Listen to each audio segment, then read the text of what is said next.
अस्सलाम वालेकुम। आप देख रहे हैं PA न्यूज़ HD और मैं हूं आपके होस्ट सादिया बतूल। शामिल करते हैं आज की अहम खबरें। रिपोर्ट पेश करते हैं पाकिस्तान अराइन न्यूज़ तर्जुमान bureau chief Gujrat professor Zulfiqar Salimi से। ड्राइविंग लाइसेंस मुअत्तल होगा, नया ट्रैफिक लाइसेंस पॉइंट्स सिस्टम मुतारिफ। पंजाब हुकूमत ने सूबे में ट्रैफिक कवानीन की खिलाफ वर्जियों पर काबू पाने के लिए नया ट्रैफिक लाइसेंस पॉइंट्स सिस्टम मुतारिफ कराने की मंजूरी दे दी है, जो दुबई जैसे जदीद ट्रैफिक मॉनिटरिंग मॉडल के तर्ज पर बनाया गया है। नए निज़ाम के तहत हर ट्रैफिक खिलाफ वर्जी पर ड्राइवर के लाइसेंस से 2 से 4 पॉइंट्स मनफी किए जाएंगे।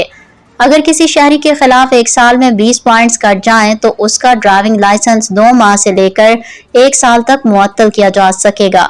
ये मुद्दत खिलाफ वर्जी की संगीनी और तकरार पर मुनहसर होगी। ट्रैफिक हुकाम के मुताबिक ये नया points based system in drivers के लिए सख्त एहतसाबी इकदाम है जो बार बार कवानीन की खिलाफ वर्जी करते हैं। मिसाल के तौर पर ओवर स्पीडिंग और सिग्नल तोड़ने की सूरत में 4 पॉइंट्स मनफी किए जाएंगे। इसके अलावा माली जुर्माना भी अलग से आयद किया जाएगा। न्यूज़ स्टूडियो से अब तक के लिए इतना ही। मजीद खबरों और अपडेट्स के लिए देखते रहिए PA न्यूज़ HD।